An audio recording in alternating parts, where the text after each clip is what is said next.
and today's topic is Evolution in a Dancehall, Innovation at the Microphone.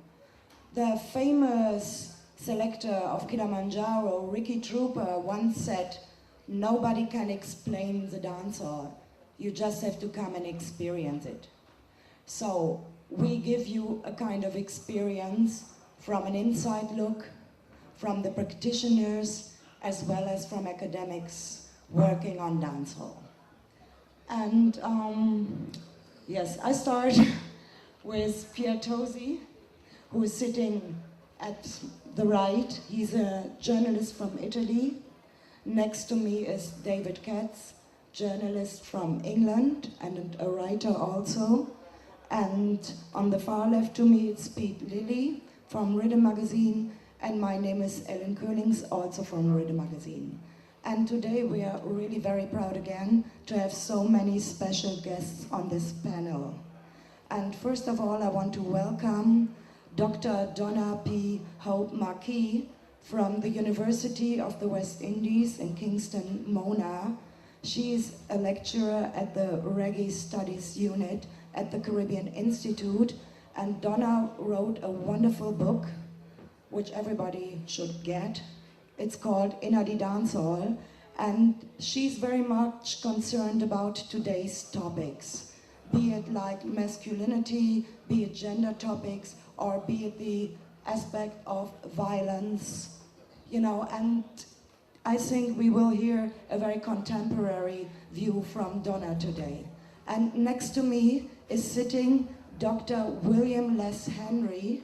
Some of you might know him as Leslie Lyrics, because he is a social anthropologist at the Goldsmiths College in London, a visiting lecturer at the Department of Sociology, and also a pioneering British reggae dancer DJ at the famous Saxon Sound. And he wrote the book, which you should also get, which is called What the DJ Said, a critique from the street. So he will give you an insight. At the same time, he is an academic, but he's also a DJ. And Mr. Katz is going to introduce our foundation DJs and foundation dancehall singer. Yes, we're very privileged this afternoon to have the presence of Lone Ranger, the fantastic foundation DJ, and outstanding vocalist Carlton Livingston. So please show your appreciation. And in tracing the evolution of dancehall, which is, it's a genre that has a very complex evolution that gets right to the heart of Jamaican popular music. And I'd like to begin today's session by directing a question to both Lone Ranger and Carlton Livingston to tell us a little bit about how did the contemporary dancehall style, the style that became known as dancehall, how did it evolve in each of your view? And can you tell us a little bit about your role in this evolution? So, yes, Carlton, go ahead. Mike, volume, give me some. I talk very low, so give me some more volume. Mike. Well, for me, I started out like basically dragged into the music because I was consider myself, I couldn't sing, so you know my friends dragged me into the music, and along the way, I owe my skill and stuff like that. Early in my career, I met up with Lone Ranger. He was the singer and I was the DJ, and the role switched. Yeah, honestly, because he found his notch and I found mine, and I started to sing, and we've been friends for like about almost 30 years now. You know, if you see him, sometimes you see me, sometimes you see me. As much as though I live somewhere else and he lives somewhere else. But for me, with the music, it's just that I just had the love of the music. It was never about money. It was never about fame. It was never about anything. I just loved the music because my parents, especially my mother, she usually played the organ in the church. My sisters were on the choir. I was on the choir, but I get kicked off because I was the rebel. You know, as I might look like a quiet person, but I was always the rebel, so I get kicked off the choir. So basically, I started singing early on. A guy named Tony Walcott, you know, kind of bring me into the thing. And, you know, as I said, the rest is history. But along the way, I found out that I have a knack for writing, so I have tons of stuff. So we usually just go in the studio and record for people who, you know, who give us the opportunity to record. So for me, seeing where the music is now, it's great, you know. I mean, people might put a label to it and stuff like that, but for me it is great, especially, you know, the young youths, them. You know, it's a generational thing, and you have to understand it's a generational thing. We might not like it, but even our days, you know, you never look against violence. In our days, there was violence in the dance hall. I've seen the amount of people I get killed in dance hall is unbelievable. I cannot count it on my two hands.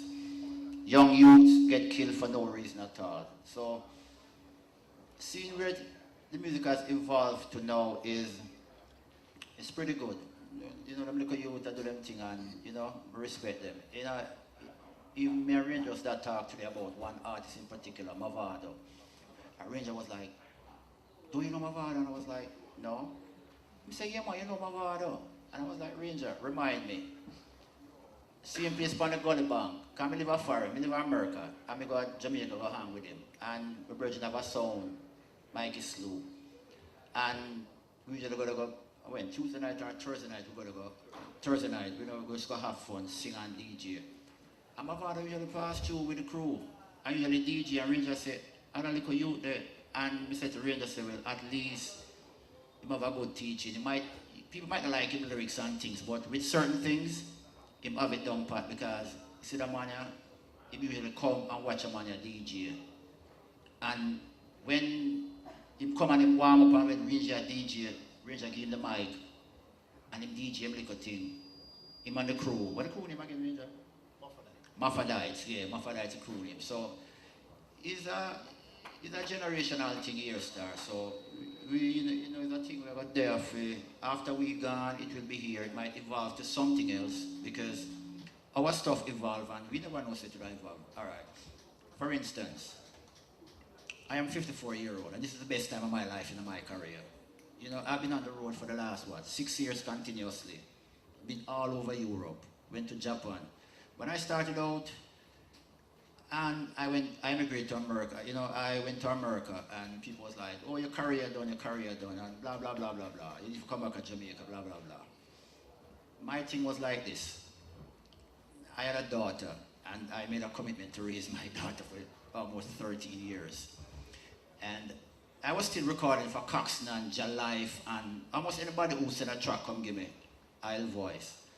But for about 13 years, I raised my daughter. That was my thing. She's what now? 19, going to college.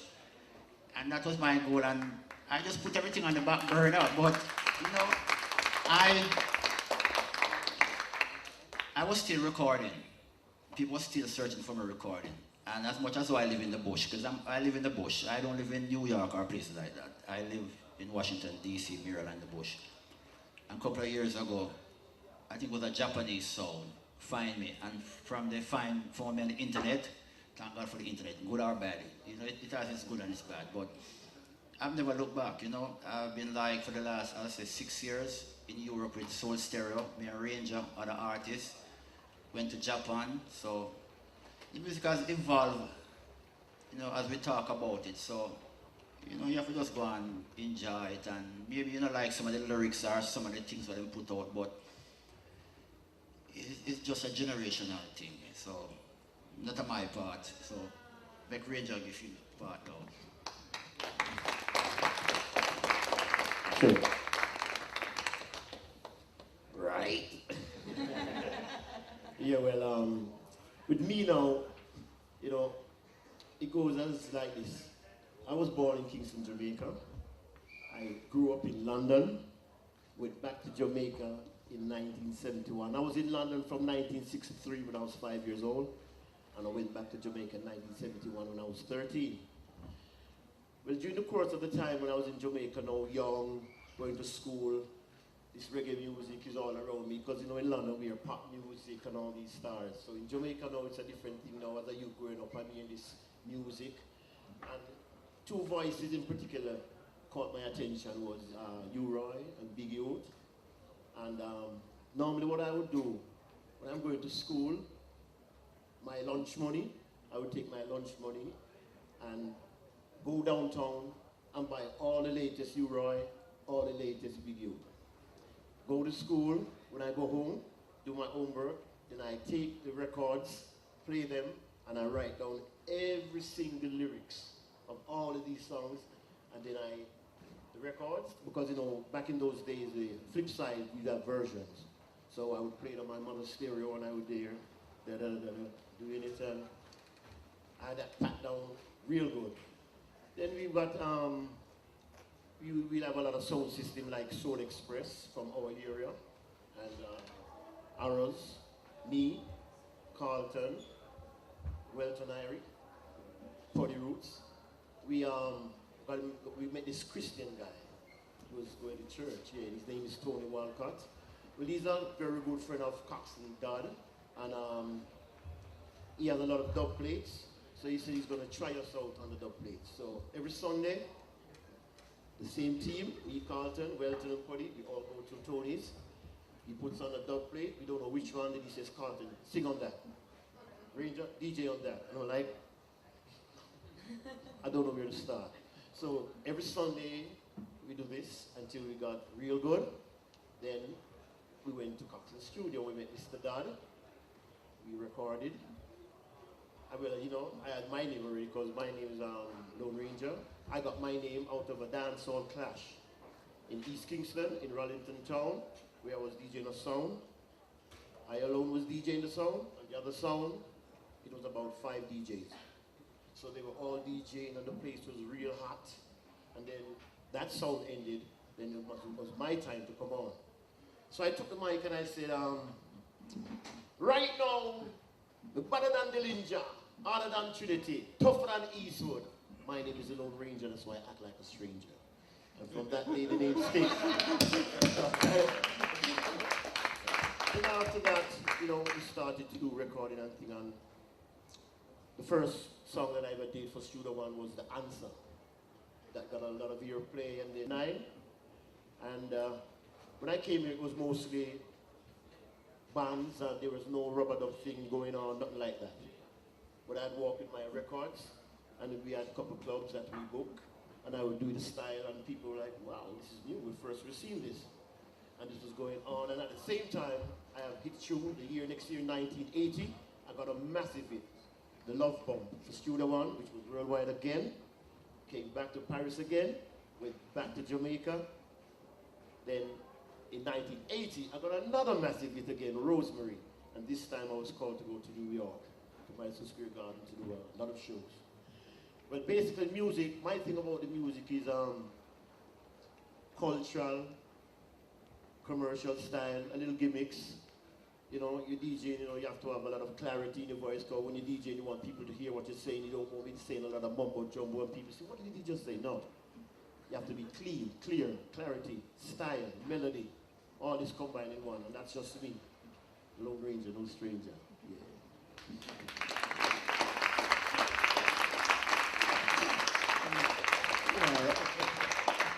I have a next question, Ranger, that follows on from what you just told us. And I want to ask about specifically the work you were doing at Studio One, and you ended up recording 2 very innovative albums, including the album On the Other Side of Dub, where it's kind of a showcase style album, which was very unusual for a DJ at the time. So I wondered if you could tell us a little bit about your style when you were recording at Studio One. How did those recordings come about? How did you approach the whole thing? Okay, at the time when I'm at Studio One, as I told you, I was DJing a sound system called Soul Express, and then I went to Soul, then I went to Virgo, and all these.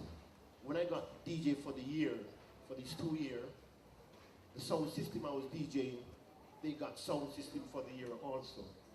So I was already groomed and rocking it. So normally when I go to Coxton don't say, Ranger, write this or do that rhythm. He says, Ranger, choose the rhythm. I know the rhythm that's in the dance or play because I'm rocking it. So I choose these rhythms and I record these rhythms. And most of the tunes that I do with Coxton at Studio One, all these tunes that I do are experiments. Coxton, he always has some form of experiments, and when he's doing this, he says, Ranger, come, we're going to try something. On the other side of dub, I did about 14 tracks. And Coxton said, you know, we're going to try something. We're going to put vocals on one side and versions on the other side. I'm going to call it Lone Ranger on the other side of dub. That's how On the Other Side of Dub came. Then after On the Other Side of Dub, that was the year of, I was working Soul to Soul, the song. After On the Other Side of Dub, I did an album called Better Than Them. This was the prime time of me when I was DJing a song called Virgo, which was the sound system of that year. After that, well, you know, New York. And then I was working on the last album, Top of the Class. That was really an experimental album. Coxton called me and said, Ranger, you know what? This album, we're going to do a little computer, we're going to do a little original, we're going to do a little rubber dub. So that's how this album came about. Now, since you mentioned Soul to Soul, the sound system Soul to Soul, which is the original Jamaican sound system Soul to Soul, not to be confused with what happened in the UK a little later. But I know that Carlton Livingston was also involved singing on Soul to Soul sound, which, again, in dancehall evolution, it's important to point out that it isn't only the DJs that had innovation on sound system. So Carlton, can you tell us a little bit about the Soul to Soul sound system and your role with it? Well, with Soul to Soul, Tony was a selector, and he was a weird person. It's not that Tony have a set pattern of songs that we play at the dances. He will come there and he will just start to play dubs for you, or rhythms, or whatever you call it. And you have to be able to sing on those tracks right away. He's not going to tell you like he's going to play high fashion. No, he's going to play something unusual, and you have to fit lyrics to it right away. And I was young at them times, so my head was fast. So usually Tony will play something and I'll just jump on the rhythm, you know. And after I do that, sometime I usually end up in the studio, because like with Ranger, I start recording at Coxton after Ranger. But you know, it's been like up to the point where Sir D passed away. I was recording for Coxton. I record like about 54 songs for Coxton, and it's like about 5 have been released. You know, before he passed away, he was working on my album, and I always keep asking him why he hasn't released anything for me, but I'm not. And you know, we had a good relationship, but I am not the kind of artist who go and ask producer to put out my songs. I don't ask people for work. I don't ask people to put out my songs. I just think that on the merit of my songs, if they feel like they want to put it out, they put it out. But with Coxton, it's like about 54 songs. I mean, I've done all my biggest hits back over in Studio One Riddim. On the Way to Callaway, Trying Through the Jungle, Please Mr. DJ, Marie, all those are on original Studio One tracks. Never been released. But with Virgo, it's just like with Ranger, is that I have developed working on Virgo lyrics, you know, because as I said, Tony will play certain stuff and I just have to do it. It's just like with Rumors. Tony played Rumors one night and it was slow and everybody was like, gosh, this is slow, Tony. And I hear the melody ringing in my head, and I did one verse, which was, if you should hear something about me, come tell it to me, come tell it to me. Don't follow what no one say, they're only trying to tear us apart. So don't follow rumors. Next week I was in the studio recording the song. So, you know, it's one of those things with dancehall. You know, people say you're a dancehall artist. I don't knock them. I'm proud of that. You know, because that's where I really, where I am now, that's where I really started, and this is where I am right now. I'm still a dancehall artist because even when we started out earlier, we weren't like with Ranger. We were just doing it just for the fun of it. I mean, basically we were having fun, and we were young, and the music was fresh, because like those times you have certain artists, you know, we look up to like Eptones, John Holt, and we buying those records as little youth, just like them little youth look up on certain other artists and do certain things. But for the Virgo experience, immense, immense. Yes, now since you mentioned Virgo, and Les, you were saying to me that just yesterday, or you were listening to a sound system tape of a Virgo dance with Ranger and Carlton Livingston on it, and I wondered if you could, you write in your book what the DJs said, you write quite eloquently about the role of sound system tapes coming from Jamaica, influencing a new generation of DJs coming up in the UK like yourself. So I wondered if you could tell us a little bit about that and how you became involved. Greetings, everyone. Greetings. Are you awake? Greetings.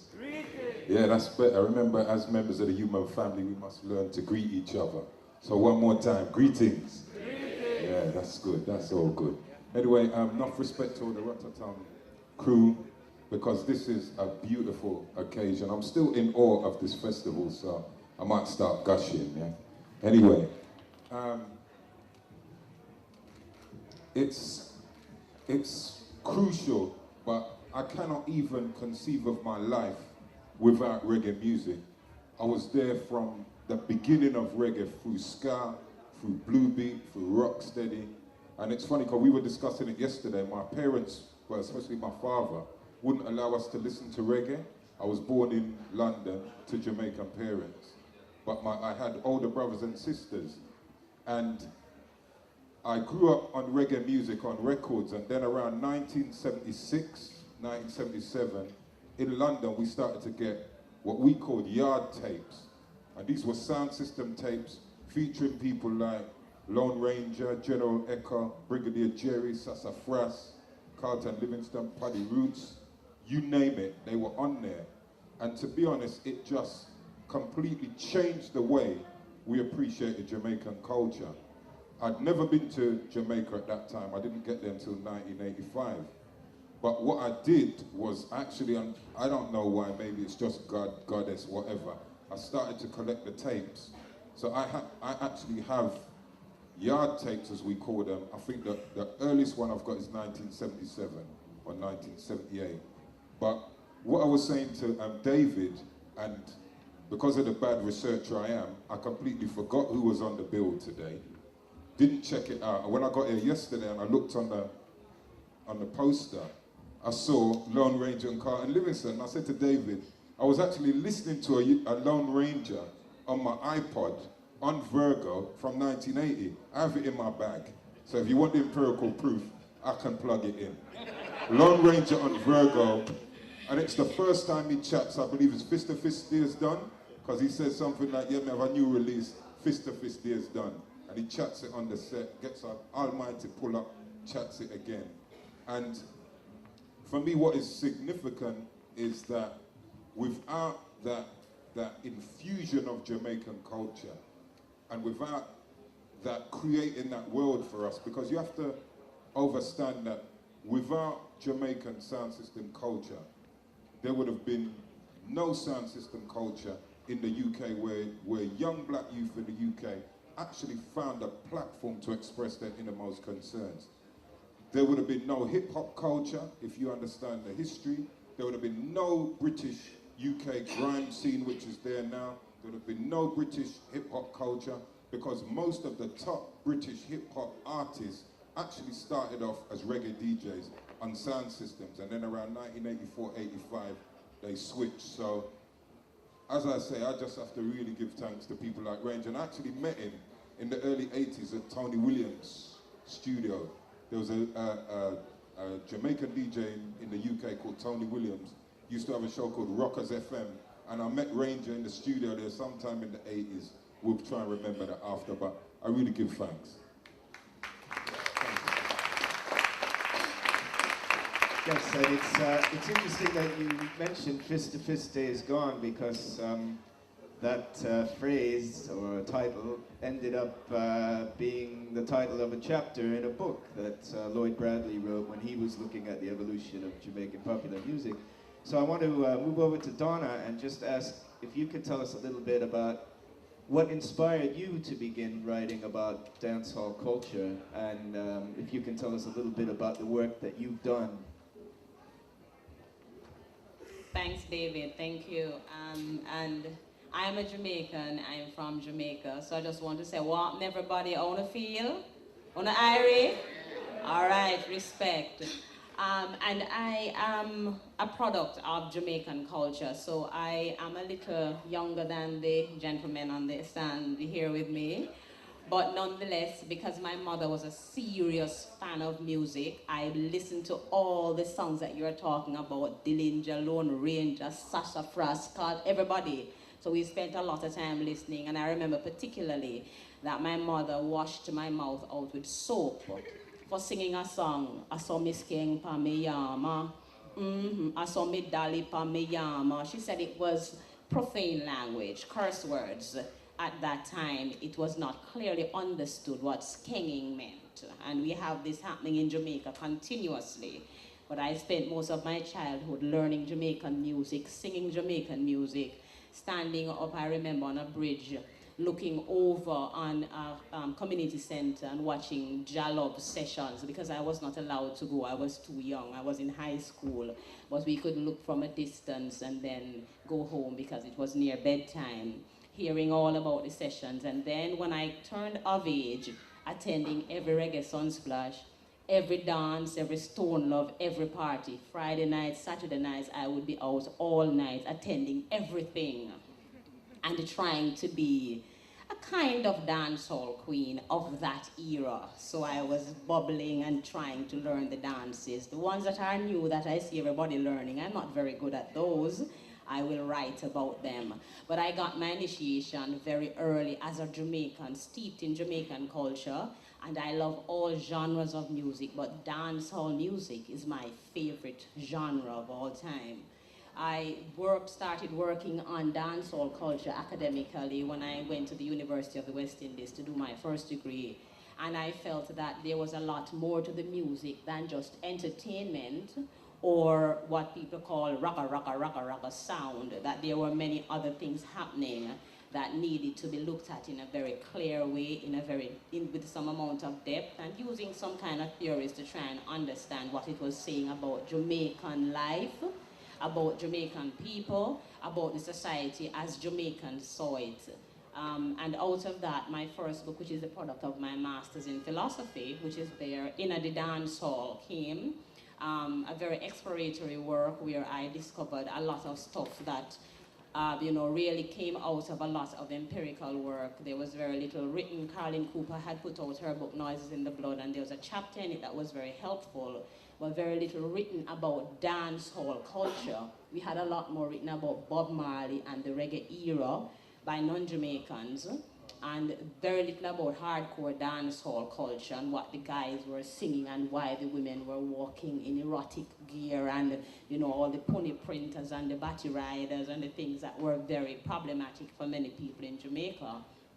And I went on to do a PhD in Virginia, compliments of a Fulbright scholarship, which I'm actually working on that book right now, my book out of that PhD. And really, having returned to Jamaica, I have developed 2 courses on Jamaican music, and I've had the privilege of individuals like Ellen and Pete talking to my students in Jamaica about the globalization of Jamaican music and why individuals like yourself are sitting in a room here talking about reggae music and dancehall music, and so the kind of global turn of Jamaican music and the impact it has, the powerful impact it has on Europeans, on Americans, on people in the Caribbean region, on people in Africa, what it does and what it means. I'm very interested in that.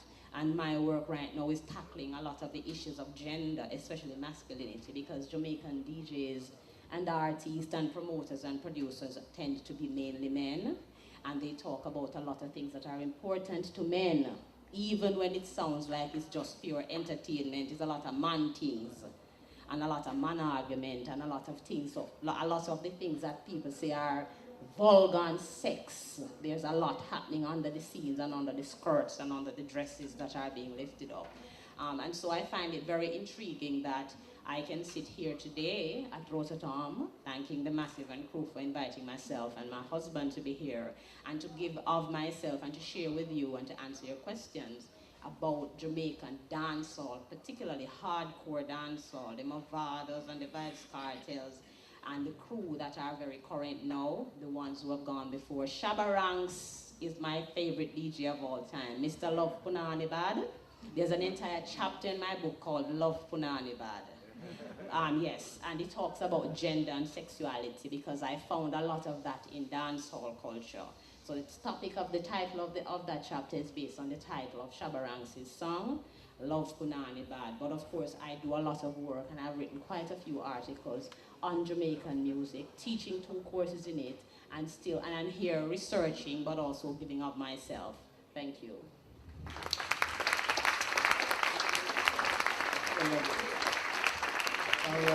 You mentioned globalization and some of these differences, and obviously we're all here in Italy with some Jamaican artists and another guest of Jamaican descent from the UK, all involved in sound system culture in some way. So I'd like to start the next question by asking Lone Ranger and Carlton Livingston if they can talk a little bit about their experiences of sound system in Jamaica and their experiences of being on sound system outside of Jamaica.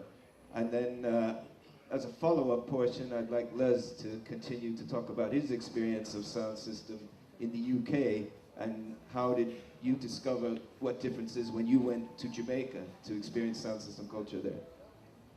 Well, sound system in Jamaica, rubber dub sound system.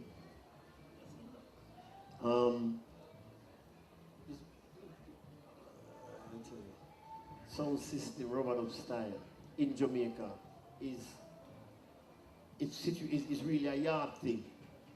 In a yard, and there's a house, there's a yard, the sound, the boxes are stringed up in the yard. The system amplifiers is on the veranda of the house, which is the porch. And the DJs on the porch with the selectors and the people is all over the yard. It could be behind the house, to the side of the house. They're all over and out in the street. The street you pay to come in. You pay at the gate at the street. You pay there and then you go in. There's no bright lights. The only light you see is the light around the selector who's playing. And you might get a little shade of the DJ. And everybody's there minding their own business, everybody dancing, doing their own thing. When I leave out of Jamaica and go to foreign to do a dance, a rubber dub style, it's different. You know why? Because you're now on a stage with bright lights facing you. You're not hiding no more. And if you have a shy tendency in you, you will not put out your best because there's too much light. And that tells you, this is not the rubber dub thing, but I know in Jamaica, it's too much light. And while I'm on this big stage, I'm supposed to be on the same level with the people on the ground. Only thing that I'm coordinated off right here. And you're right there. That's how real rubber dubs go.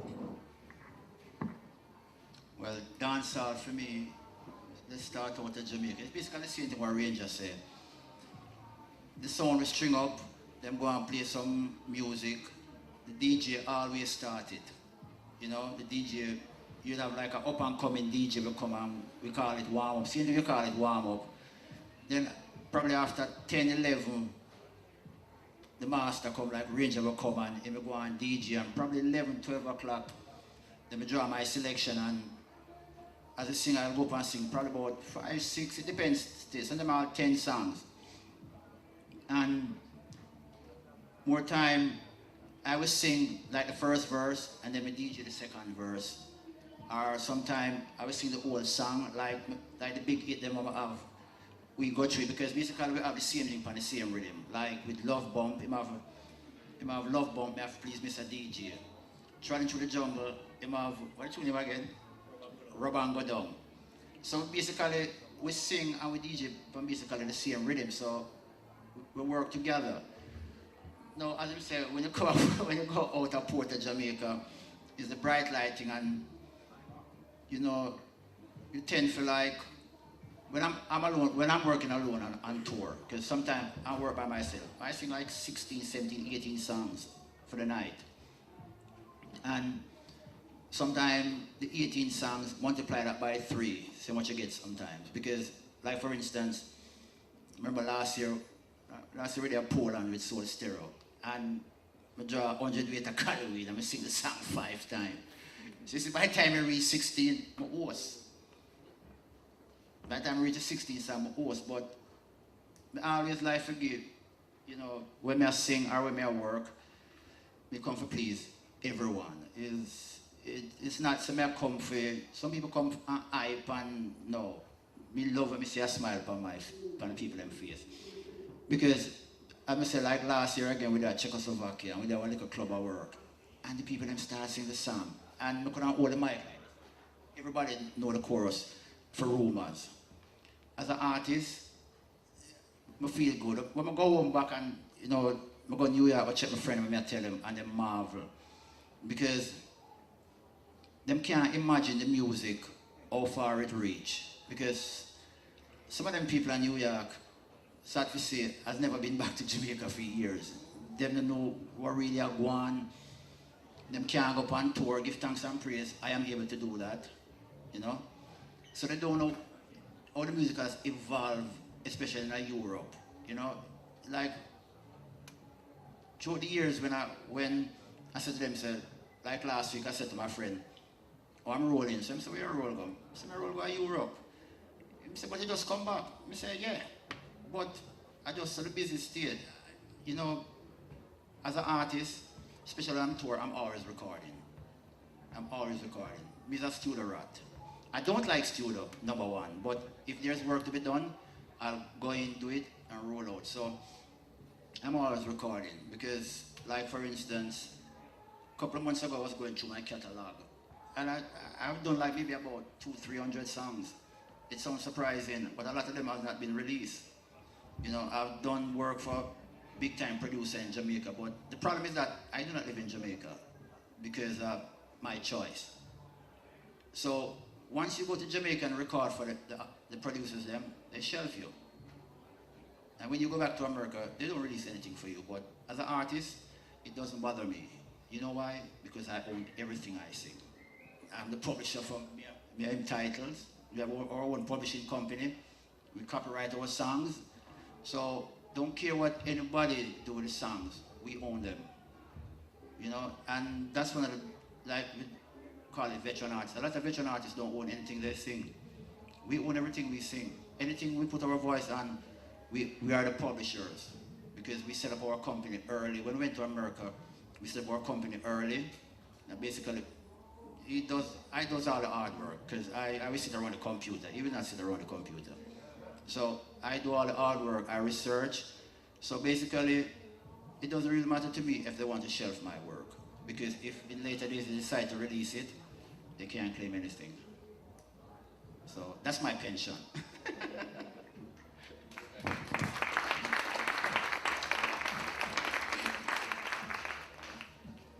Greetings again. Yeah, to me, the biggest difference is learning to DJ in the UK was always inside venues, always in halls.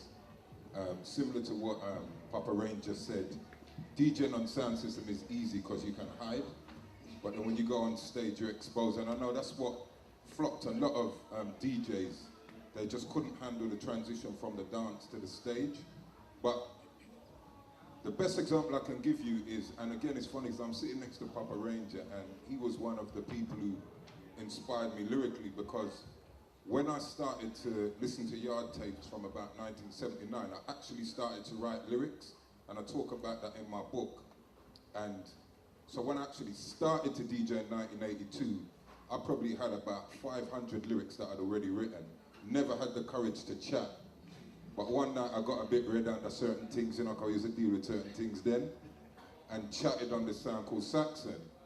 And I had so much lyrics, all based in the UK, that's when I got Chris and Leslie lyrics.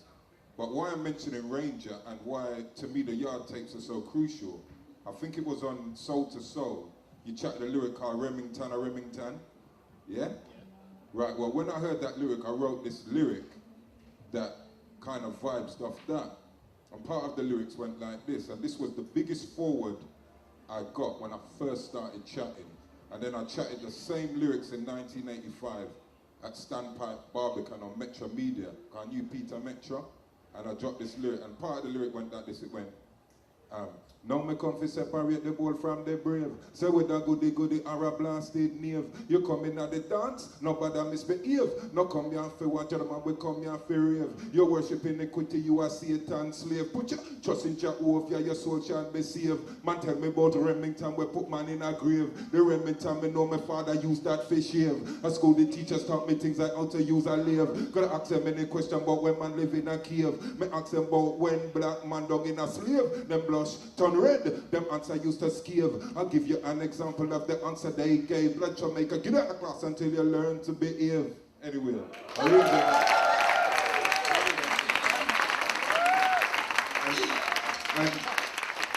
this is why when I say to people, that's what the inspiration was for me. I could just hear a lyric about Jamaica telling us about the hardship and the so-called gun violence. And as Brother Carlton said, reggae music, dancehall music, and Sister Donna said it as well, deals with everything, the good, the bad, and the indifferent. It always has done, always will do. So to me, as I said, it's just respect. Thank you.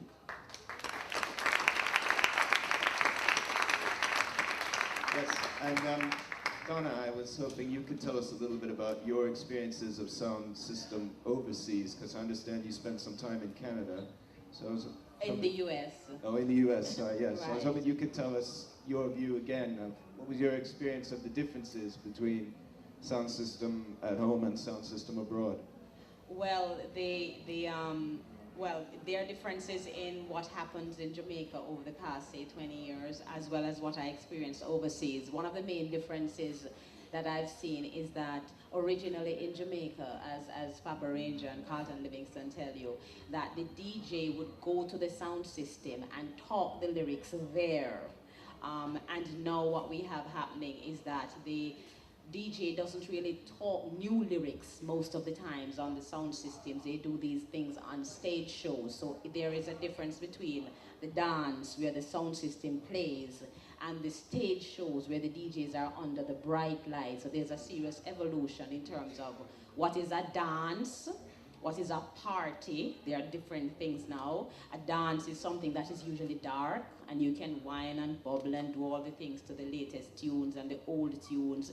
A party is something where a lot more of new music, a lot more American music, and various types of music, and the younger people carry on and get carried away, and there are a lot of video cameras in the dance hall now, so you can't really be hidden as once upon a time you were. So anything that happens in a community somewhere behind a fence in Jamaica, it's on the internet in 10 minutes, because everything is videotaped. Everyone has a phone that is a video camera.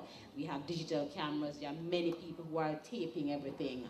And the stage shows have gotten larger, more popular, and everything is on the internet or available digitally. DVDs are being sold all over the place. Abroad, when I was in the US, I lived in Virginia, so I went, for example, to Maryland, which has a strong Jamaican community, Crossroads, right? I went to Maryland, I went to DC to a couple sessions. It's a little different, again, because it's more like a stage show setting. Everything becomes a stage show, so there's a sound playing in the background. The sound is not the center, the turntable is not the center, it's the stage, and there's someone singing or performing. And what we have now in Jamaica, for example, is that the selectors on the sound systems have become DJs as well, and they are superstars, so they are traveling and they are showcasing their skills. And so we have the selectors who are stars, We have the artists who are stars, we have the DJs, and now we have the dancers.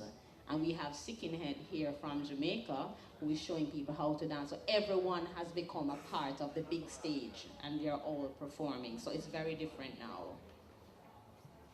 Yes, yes. And actually, following on from that, just one other point to put to the panel. You know, Ranger, when you were talking about the rub-a-dub dances in Jamaica, and you say it's mostly a yard dance, actually in like the backyard or the garden of a house, you make it sound like a real neighborhood experience. And also, it's something that's held outdoors.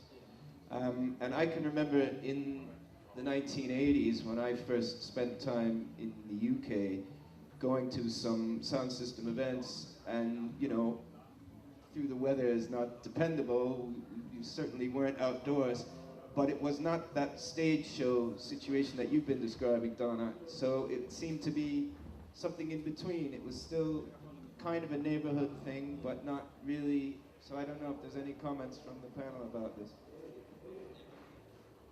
Yeah, I think what happened was in the UK, they kind of transferred the Jamaican yard experience but into church halls.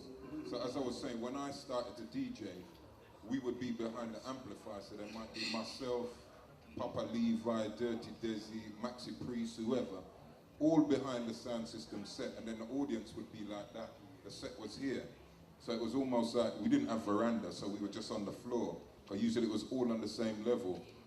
But I might be, I don't know, a bit nostalgic or romanticized, but to me that was the epitome of the dancehall experience for me.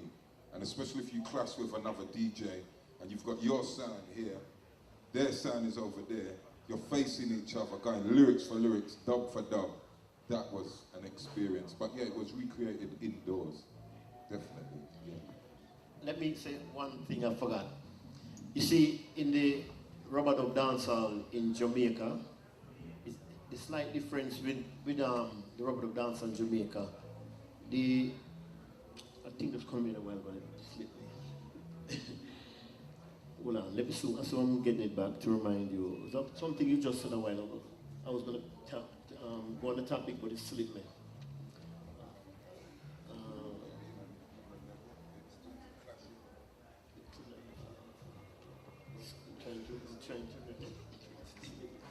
It slipped me, it will come back. I was just trying to name terms of.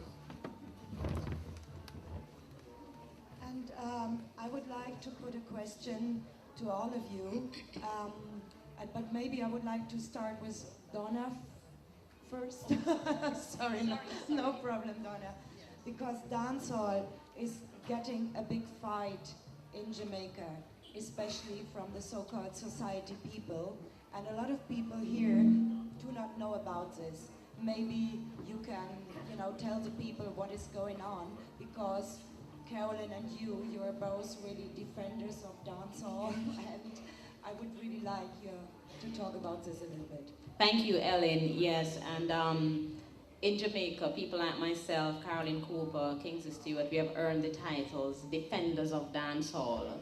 And usually when you're somewhere in a discussion, people say things because there's a sort of elitist approach to dancehall. So there's a high culture, low culture discussion where dancehall is seen as rubbish music, and where dancehall is seen as something that is corrupting the morals of the society generally, and the cause of all things evil. Everything bad that is happening, dancehall has caused it. And so when we have discussions, and usually I'm taken to task as someone who is educated, I should know better than to be siding with the dancehall. So there's a polarization of society. If you're a good person, you should not listen to dancehall music. In February of this year, for example, which was celebrated in Jamaica as Reggae Month, we had a huge row, cuss and quarrel and fight over a set of music in Jamaica that is known as daggering music. And the term daggering is just a new kind of term for what we'd call rub-a-dub, wind up yourself and so music.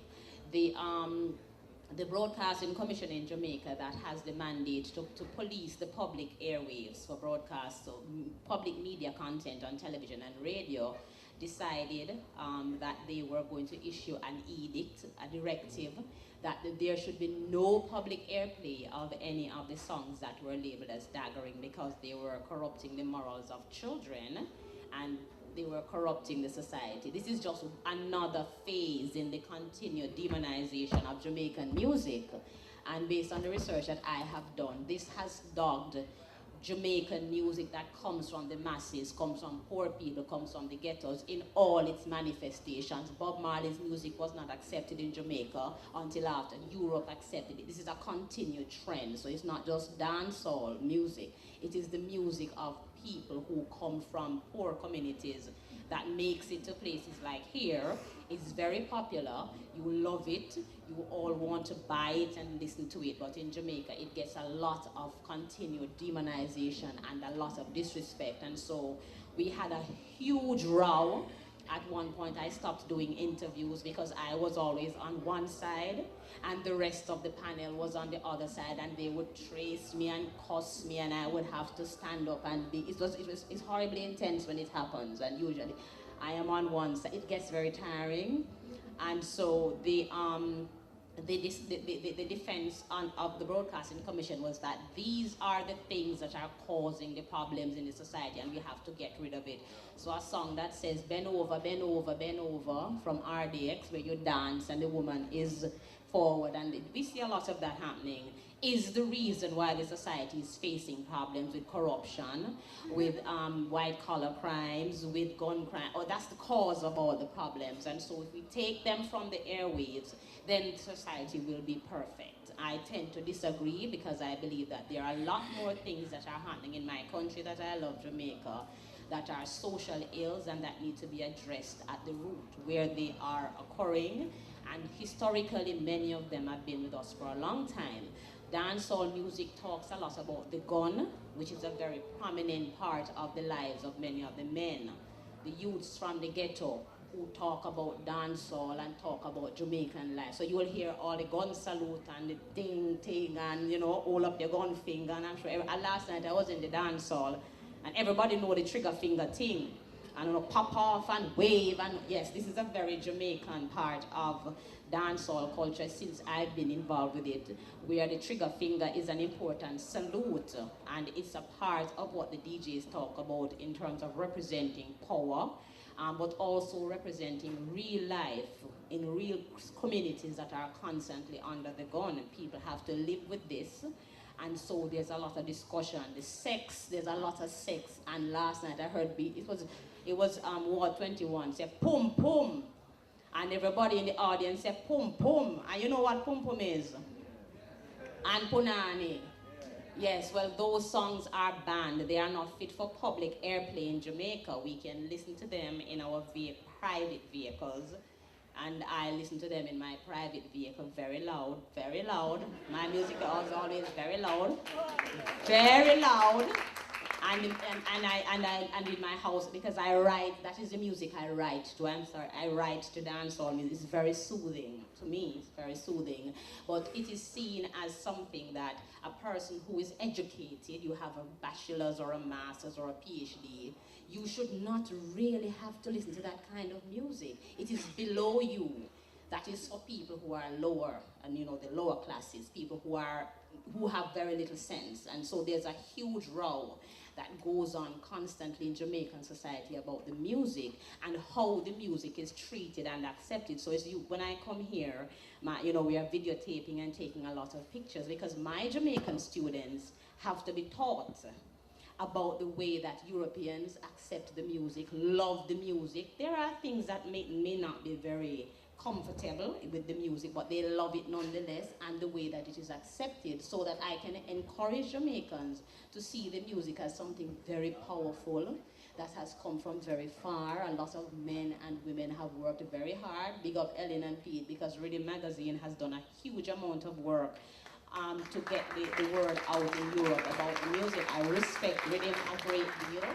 Big up to Rototom and all the festivals for the summer, because I see that here in Europe a lot more is going on in terms of taking the music forward. And I hear you talking, Carlton, about working for the last 6 years it makes me feel very good as a Jamaican to see that even while we have to be struggling in Jamaica to kind of get the word out that there's a great power behind music, reggae music, dancehall music, that there is a serious understanding of what is happening in Europe, and that people love the music, want to learn about the music, want to learn how to do the latest dances, want to turn DJs, and want to write about the music. David, you have been doing a whole heap of work. Respect.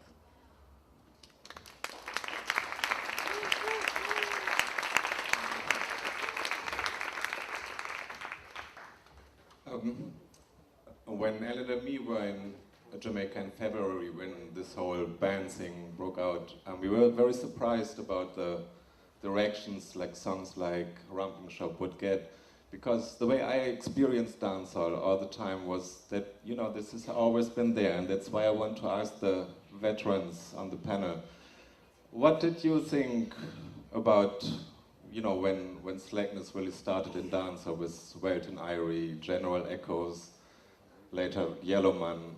How was the reactions at that time, and how did you experience that? Well, for me, never paid no mind, you know. Can we just figure say a part of the music that? Because if you take a snapshot of society, you have good and you have bad. So in the music you go have good and you go have bad, you go have slackness. Because Echo was my slackness DJ. Me follow him. You me go listen to him because, you know, like, remember we go and dance on a place named Seabreeze Avenue, and we say Echo a DJ. We call it, the time Echo have a little soul, we call it Trance Whisper. Because I like set him up a play where it just make a lot of noise. But you see, once him start with DJ, it's a different thing. And slackness in the music from a long time. You know, listen, like my friend said to me one day, say, I hope a Rasta man go on like, them no lovers, them no have sex, or them no romantic, them no buy them woman roses. Listen, even with Ramping Shop, yeah, at this time they might go against it and them blah blah blah, but it's a part of the music because that will not last a long time. It's just a segment of the music that, because in our days, as we say with Echo, until they kill Echo, and it was one of the slackest DJ. They have Welton Irie and Good Virgin. We listen to same way, but my take on that is just, it's just a part of the music that. Because as we said, society, we're not perfect. I want man perfect, you know. So listen to, we know that one is the perfect man. And we as human beings, we're going to do certain things where you might not do it, I might not do it, but somebody else will do it. So you see the slackness, Ramping Shop, it will blow over like a hurricane. It will just come and go away like a hurricane. I'm going to say, wait, let me take place. So just let it be. You don't have nothing against it.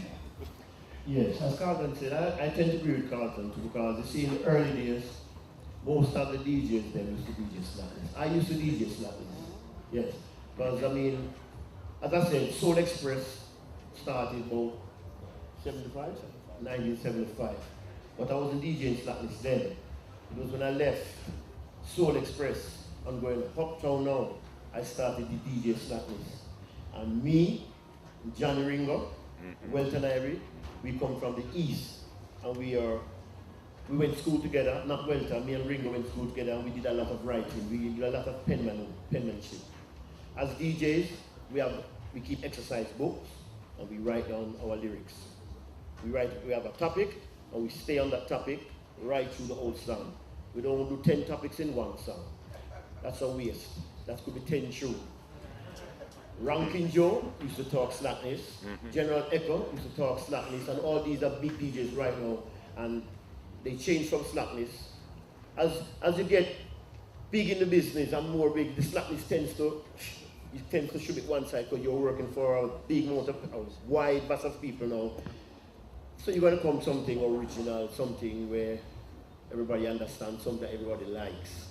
That's basically my thing. Yeah, with the slackness. Yeah, greetings again. Yeah, I totally agree with what's said, but I think there's another dimension. Because I too, under the influence of General Echo, used to chat slackness and culture. So did Maccabee and most of the British DJs. our biggest influences were like General Echo, Ranger, Nicodemus, who used to chat everything.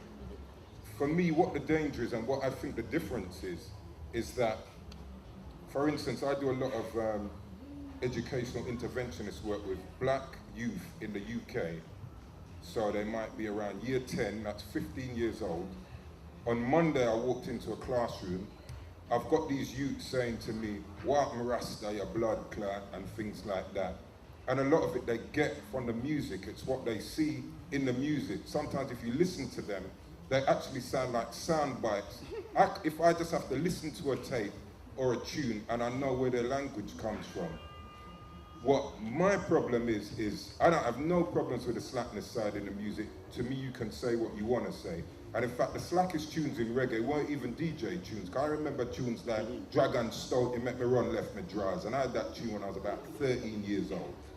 So before that, that has always been there. I think what the difference is that as reggae performers, we have to be accountable. And I cannot get my head around the fact that you can have big artists who have been going for maybe 20, 25 years, and all you hear out of their mouth is profanity. And it's out of context. And that's what really bothers me. Yesterday I saw a set with Junior Kelly, beautiful. It was wonderful. Afterwards, I saw Beanie Man, who to me is one of the best reggae performers, come out with something. Sometimes what he was saying for me was inappropriate and out of context. Michael Jackson's a nigger. Why? Sometimes we have to be honest about what it is we're doing and who we reach out to, because the way reggae music is appreciated in parts of Europe is completely different from London because of the predominance of Jamaicans and the dominance of Jamaican culture. And I think sometimes we have to just stand up and say, you know what, we can do better than that. And that's my take on it, and that's the way I approach the music. I ain't into censorship.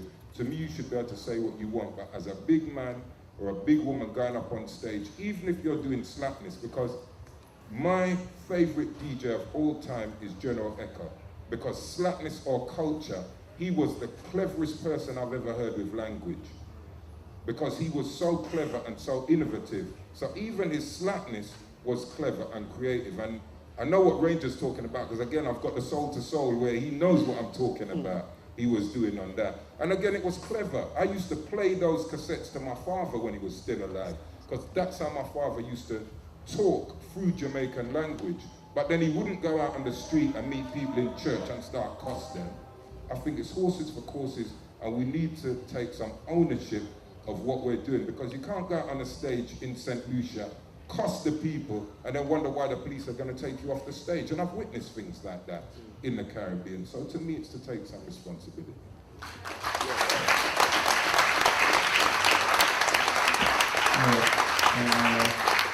I have a question for Carlton. So maybe compliments for both of you for your own contribution to reggae history.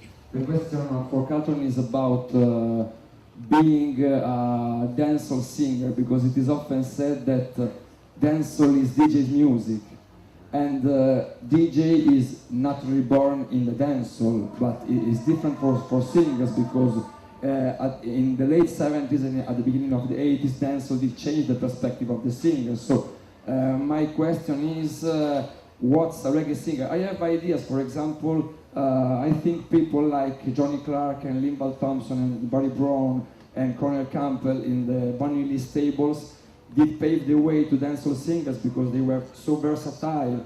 They did write the rhythms, mostly Studio One rhythms, and they were singing all kind of topics and singing someone else's songs. For example, Johnny Clark having a whole body of Bob Marley's tunes. So the question is, what is a dancehall singer? A dancehall singer. Well, I don't talk for myself on a dancehall singer. Is the fact that, to me, is the fact that, like with Virgo, you go there and then tune a rhythm for your sing part. And most of my big tune them come from out of the dancehall. Because I can give you an example. Travel Through the Jungle, which is one of, huge hit. I was going to a dance one night in a place called Franklin Town, and you have a guy named Ringo, the John Ringo, next Ringo was, then just rob a place, rob Kimanas Park, and police are look field. And there were police out that piece named Tony Hewitt. And we started dance a keep was a little lane where there was no light, I mean it's dark. And the moon wasn't shining, it was a dark night. And that time that me arrange a park, I arrange a DJ. I remember the night when the selector named Skinner put on dum dum dum dum dum dum dum dum dum dum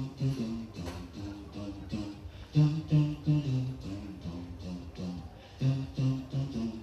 Driving through the jungle with Chinese singing, having no fear of no Babylon man.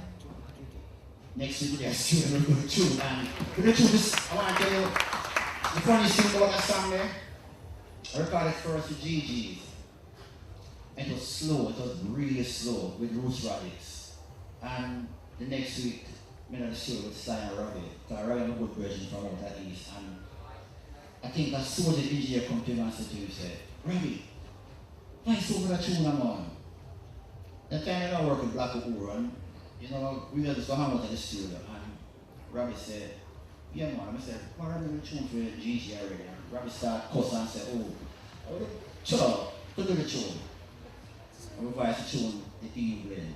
Get the track and voice it. And about the next week, them start put double on a channel 1. About 2 weeks after that, I have a big dance up at jungle. And my brethren come check me and say, boy, see, why is it a jar tune that jungle? A pure gunshot fire up at jungle dance, done. Trying to the jungle. And over the years, it's like, why not that double do that tune we can't go? Because everybody wants a song, you know, but it's just that as a dancehall singer, with me, it's just that I just go and hear rhythms and I have lyrics on the back of my head. And time I was young, as I said, I could just fit something to it. And I go to dancehall and I sing certain lyrics and it end up on, you know, as recording. I mean, like 95% of my recording in the early days was dancehall. When we go to dancehall and I'm on show a rhythm on it and sing something on it, maybe I have one verse and then reach up on DJ and just write it down. No, at this point right now, I'm not going to dance no more.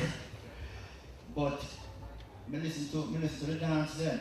So for me, we got people call me a dancer. I mean, you know, there's a lot of artists where if you call them dancers or whatever it is, and get offended. Me love it because, as I said, where I am now is sound system,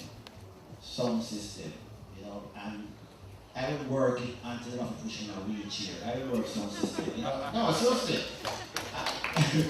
You know, as I said, I'm 54, and I'm just enjoying the music now. You know, so my thing is like this, like we talk more time in a range. I used to go on, we want to be like some days June or even Frank Sinatra, you know, you see it, you still at work. Because it's a joy, you know. To me, yeah, I mean, the money is nice now. But the joy to see when people feel sometimes, and we go back and sometimes we laugh and say, well, look at the idiot song that we do when we come to the business. And look at how people embrace the songs. Like with my career, sometimes the song just marvel. You know, just marvel because, like for instance, Please Mr. DJ and songs like that. You know, it took me like about 47 years to realize my purpose on earth. And it came to me one Sunday morning and I cried like a baby. No, seriously, I cried like a baby. Because my father never liked what I was doing. My father run out of my house early morning. Early, in my age, my father run out of my house. My father began dying. But here's the thing about it. This is before the good Lord took him, he acknowledged me. And my brother, by my father's side, called me one day and said to me, let me ask him a question. And he said, you know something? Remember somebody have named Romans? He said, yeah. He said, my father in the bar one day, and a song that I played, and I one turn and said to him, say, Mr. Livingston, now you ever sing a song named Livingston? Are you son? And my father said, yeah, I'm a big son, that. And it took me 47 years to realize my purpose on earth. And me cry like a baby, because all these years me and my father, because I'm a brother, this is my mother never have. He's a man where, yeah, come on my house, we do our house, step on the road, we go through the ups and downs and all over, but we're really friends. We are friends and we're business partners. But when we reach a stage and we realize my purpose now, we cry like I'm a call him a Jamaican. Laugh after me. Laugh after me, I say, I see, took me all these years to realize, I say, yeah, 47 years, what is the biggest thing about it? I know my purpose, I know I got to put on this earth, so I'm a dancer, singer, Ray!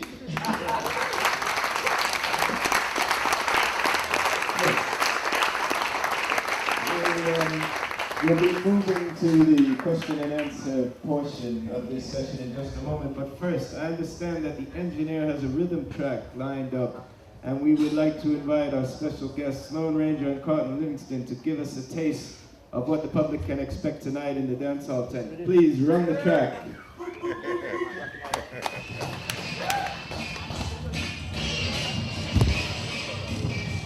Oh yeah. Now from the select out come again to get back from the top of the last job and to the music people of craft. Yeah. Right there! Run it, let me run it. Man go down to the style, long time man down on the style, you know? Oh yeah. Alright. Yeah, you know? Do it! Right. Come let me hold you tonight. Come, let's not fuss and fight. You know? Where to the dance, we're gonna have some fun. We're going to the dance, we're gonna have some fun. Oh yeah. Me say let me pick him up, me lick him down, he bounce forward. Rub pick him up, and lick him down, he bounce forward. Rub it down the angle and the wicked and the blade. Rub it down the angle and the wicked and the blade. Brush up on the razor, man, lick up Kincaid. Brush it down, parade of English, he first aid. Come up to the upper and the zipper in Jola. Rub on King, Goldie, Mota, Miriam, Sola. Brush on like it, and some like it, cola. Brush on like it in the pot for 9 days. Rub it in the sun, one side.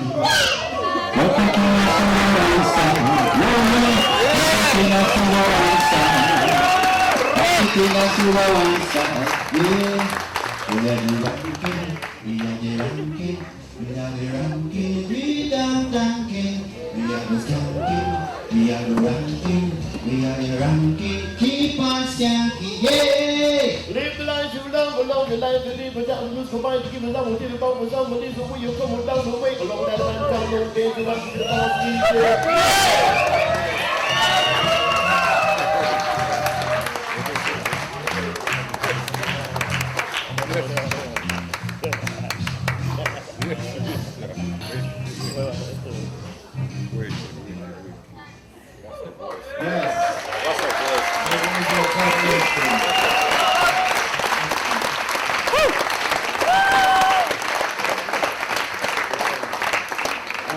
Who would like to put the first question to our special guests, German Riddim, Carlton Livingston, Les Henry, and Dr. Donna Hope? Please, don't be shy. And who would like to put the first question to our panel? Hello everyone. I'd like to put a question to Dr. Donna Hope. You talk about violence. I want to know if any research I've ever done showing that dancehall have ever influenced the violence in Jamaica or the sexual. Can you talk straight into the front mic, please? Okay. I want to know if any research I've ever done to show that dancehall have ever influenced any gun, any crime in Jamaica. And to the artist, question, when last have you performed backward? Backward? Oh. Me, Well, years. I mean, basically, as I said before, my family lives in the States, and when I go home, it's just for this man. No, seriously, it's just a recording or just a chill at the house. But performing, no, because the terms the terms that they come to me with, let me tell you a little story about veteran artists and promoters. In Jamaica, a lot of promoters think veteran artists beg. Me not beg nobody for that. No guy call me to come and Jamaica come work, and when they want to ask me for work, they pronounce them say, they can't pay me that.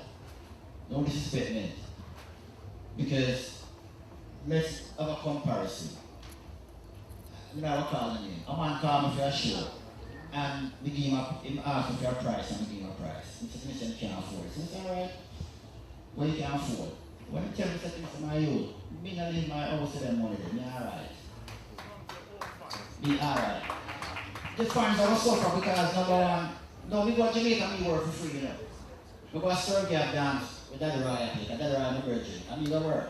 Then we are the ones that work. But you cannot call me and tell us to Jamaica come work. You have to pay me. You have to pay me. Because you know why? When I started this business, I didn't make any money in this business. It's at this point right now, I have to be paid. And paid well. What about the young people who know of the music but don't know about it? When we go Serbia, my knees shake because when we start in certain and people come say, "Oh me," I tell you, you go back further. My philosophy with my music, it might sound weird, but at least people know me, my values always. No, seriously, I understand what you're saying, I understand completely. But my value, I have value. And a lot of veteran artists do have no value because they either sell out their music, then prostitute it. Me not do that. I have to be paid. So I mean, I just remember at Jamaica, I'm going enough dance to perform, and people don't know that. Me and this man there at Jamaica, I was couple. I was sturdy at dance. But that's a virgin. No man that need no money, no man that care about waste of work. Now, if a promoter call me for work, they have to pay me. Because at the end of the day, I have to get up and leave my house, come to your work, when you want to work, you have to pay me. No.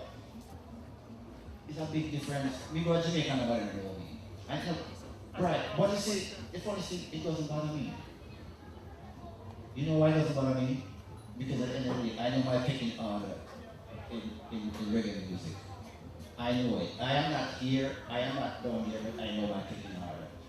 And you see, once you know that, as an artist, you're alright. I mean, the fans are suffer. Yeah, but the promoter doesn't want to disrespect veteran artists.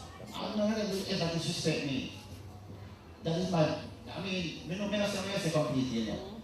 But no promoter out of Jamaica will ever disrespect me. They must pay me what me want or don't call me.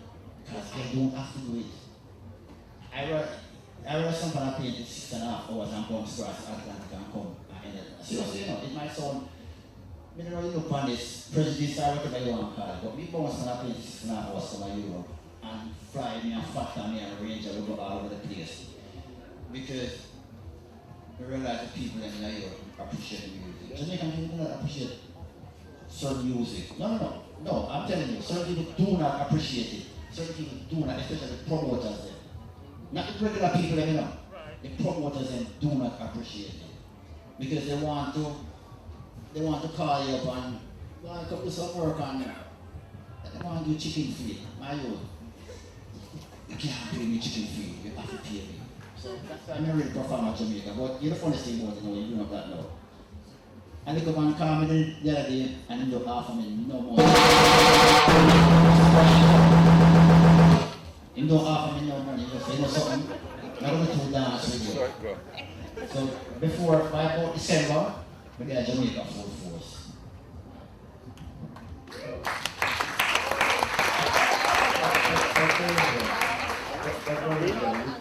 Well, last month I did 3 shows in Jamaica.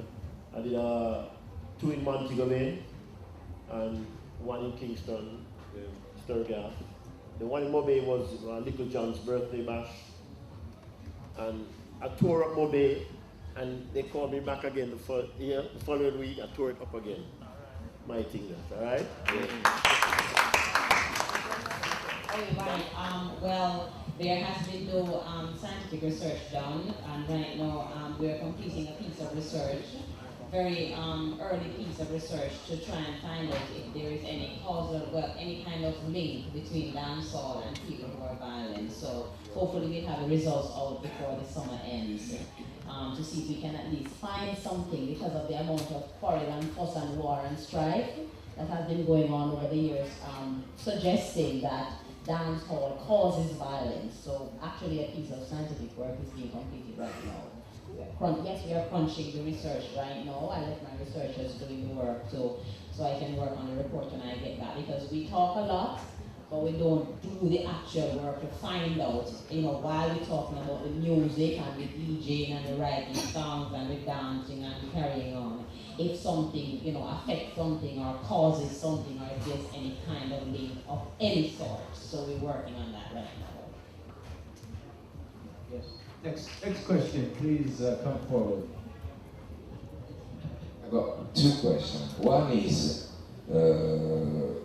related to the relation between, let's say, UK and Jamaica, because you said in Jamaica you don't have a scene playing old, good foundation from reggae music. But, for example, in London, you have so many shows weekly playing Studio One, Treasure Eyes, Grab It Up. Why this doesn't happen? You got promoters in London, and I think in London they are very interested in the money as well in Jamaica. So why in Jamaica they don't promote good foundation music as this happened in London? The second question is, do you think, and I mean both of you, there is someone in the new reggae scene, in the new dancehall or one drop scene, still has a link with what you have done at your time? I mean, do you have a DJ that you think now can represent what you have been done and the school you represent for? And there is a singer now that you think still sing or has taken a lot of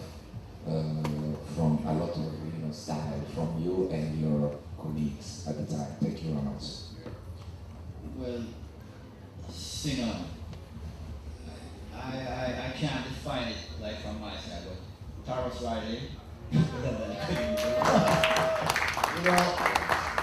funny, we don't really follow you, can't come at Channel 1, and we just run up on them and everything, and we got a couple of concerts where I'm taking, in humble and in respect the music, and I like what I'm saying. So the only singer would I really go like this. The rest of them, I don't know if they want DJ, they want sing, or they want read poetry or whatever it is, but Taros, my singer, very few new artists that buy them stuff. We buy Taros stuff on this because in my work with a good producer and in songs I'm good, so Taros. Yeah, well, with me, it's most of the DJs then that I'm listening to now, I'm always hearing a little piece of my melody or a little piece of my style. That's right. Tell the truth. So, we don't school. We love all of them. I'm hearing things that I know they're listening to. Yeah, man. Could I answer, because we do have a lot of foundation reggae shows in Jamaica. We have a whole range of them, which is why he's asking, because we keep seeing a lot of the earlier artists. We call them veterans of the 70s, 80s, veterans of the 60s, 70s, 80s. We have a whole heap of foundation shows. Rebel Salute, which is held in January every year, carries a whole range of foundation artists, and we get a chance to see them. And the Jamaicans want to see you. because many of them only hear your music from, you know, on a CD somewhere, or they download it somewhere, and when these shows are held, the people go wild and crazy for the veteran artists, just like they go wild and crazy for Movado. It's the same response, and they have a huge audience in Jamaica, and they love them. So you have the response to the veteran artists, and they know your songs by heart. They sing them word for word, line for line, same way. So it's very, the demand is there. We have a few promoters. I don't know how the business side of it goes, what the pay is and what the offers are, but we do have those shows.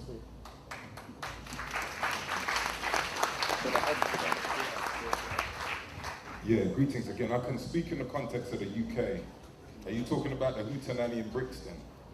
Because in Brixton, in Brixton, there's a venue called the Hootenanny where they charge £10, and I've seen Michael Prophet and Bob Andy there in the last month, and those have been exceptional sessions. Because just like the two brothers here, these are consummate professionals. They go out and entertain, and I think that for me, part of the problem with the contemporary promoters is they don't really appreciate what the veterans bring to the table. And an example I can give you is years ago they had a dance maybe about 10 years ago at the Academy in Brixton, and it was really some of the new crop of singers there. And the people who tore the house down were Tinga Stewart and Ken Booth. And there was just no comparison with their stage presence, their rapport with the crowd. You know, these are things, but I think that some of the contemporary promoters, maybe they need to go and see the veterans in action, and then maybe they would appreciate them to offer them the money they deserve, because I think that, as Brother Carlton said, they're not really respected for what they bring to the table, because otherwise you wouldn't offer them chicken feed, and I know exactly what they're talking about, because the disparity in what some of the contemporary performers get, and to me, most of them, or a lot of them, can't perform 20 minutes, 25 minutes, but to do an hour, 90 minutes, a lot of them cannot maintain that. And I'm speaking from going to shows regularly in London. So I think maybe that's just the psychology of the promoters needs to change somewhere along the line. I think so.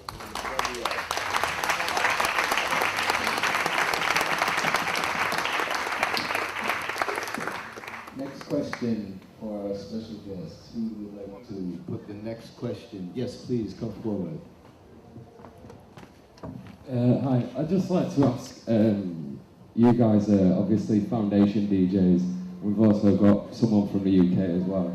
I'm wondering, as a first generation sort of foundation singers, through to someone coming out of a diaspora in a foreign country, but we're still with the Jamaican roots, what are you thinking now? We can sort of say there's a third generation of the European scene that's coming through, artists like Gentleman or YT out of England. I was wondering what your opinions are on white artists who are using these similar DJing styles to you guys, and what you think about it.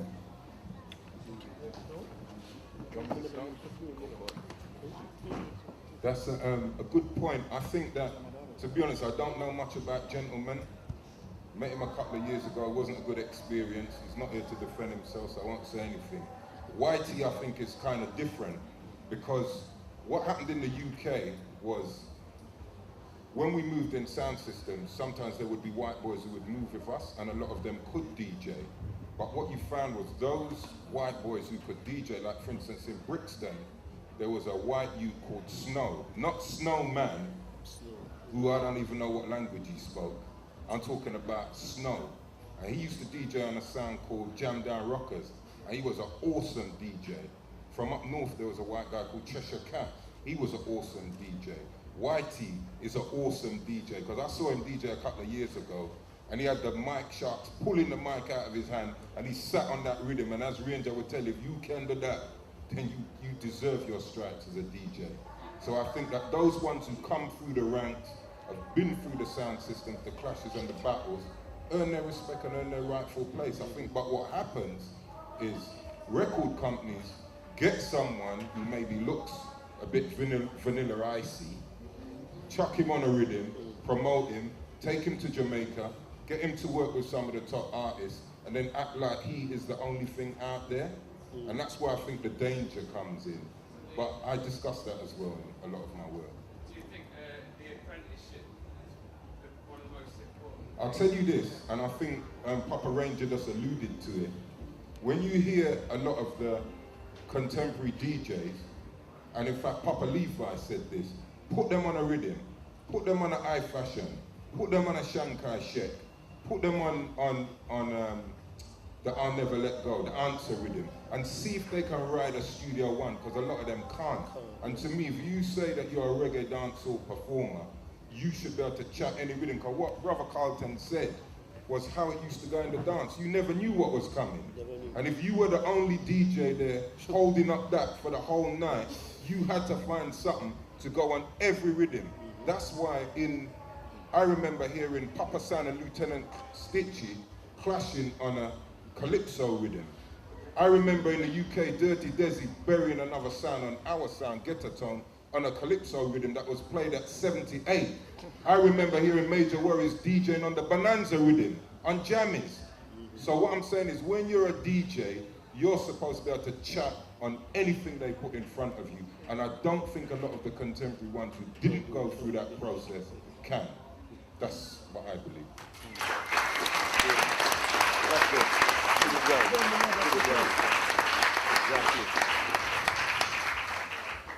Next. Who would like to put the next question for our special guest? Do we have another question from the audience? Well, while you're all thinking of what you'd like the last question to be, I'm going to put one more question to Carlton Livingston and Lone Ranger. Ranger, you both began recording for Studio One, but Carlton, you said how you recorded quite a body of work there, but very little of it was released. Whereas Ranger, it sounded like you had a very different experience. And Clement Dodd, Sir Coxsone, the founder of Studio One, a legendary figure in the music, but something of a reputation of maybe not the easiest person to deal with.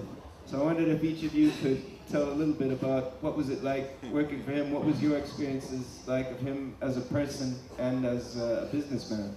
Well, Sir Coxsone Dodd is a nice person, really, really nice, but you have to know him. It's hard to see him because he's always in the studio 24/7. And work with him as a producer, and you're going to record for him.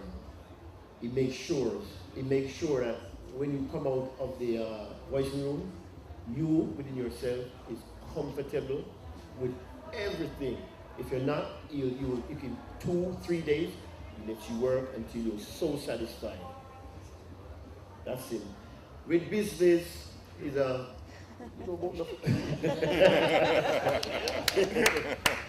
with business, quite powerful. Carlton know about the business side because he's in deal with the business paperwork and everything there, you know? Business with Coxsone is... But the funny thing about Coxsone was the only producer who ever gave me a contract. No, seriously. He would give me a contract, remember, for 4 songs. And never give me another one. And when it comes to certain things, you see, people talk a lot of things about that man. I cannot talk about the people in the early days. I can talk about for me. It's a man where we can always call and say, boy, Sir Lee, we need a food and that. And I say, all right, come check me. I'm always in for the recording for the money.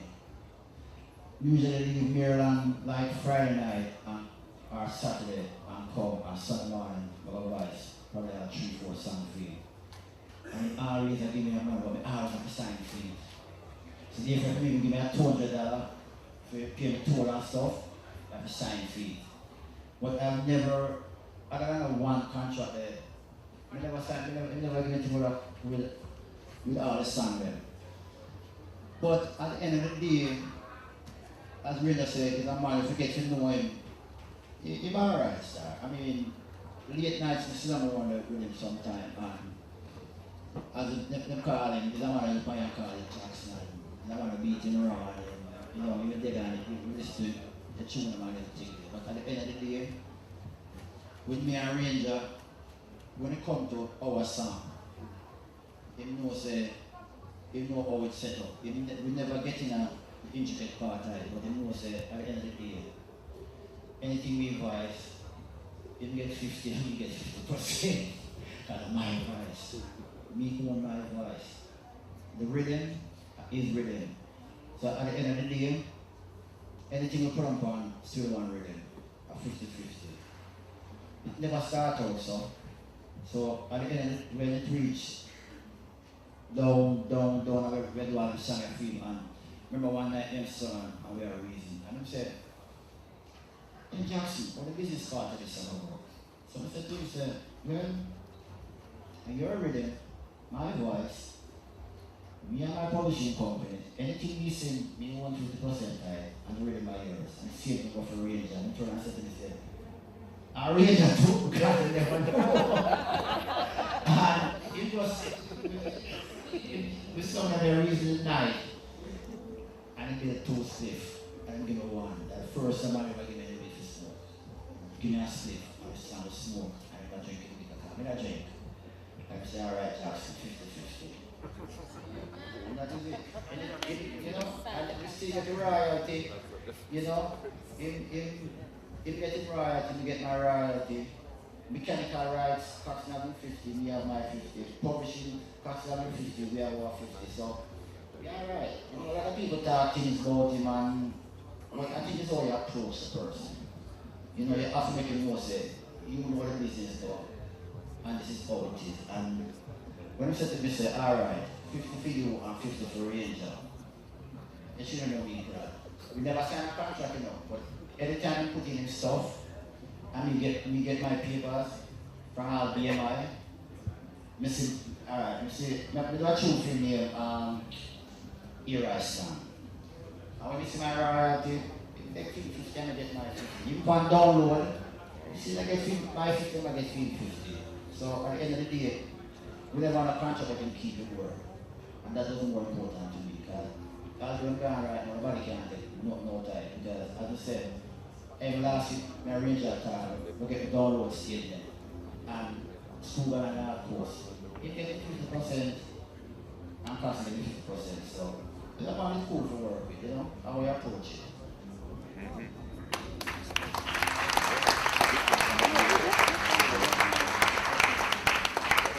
Do we have any last questions for our special guest? Any last questions? Any last questions? Is that one at the back? No. Well, in that case, please give us once again a warm round of applause for our special guest, Donna Hope and Dr. Tomorrow, there will be a debate here, but on Thursday, please join us at the same time for a very special final session with our special guests, Bunny Whaler and Chris Blackwood. See you then.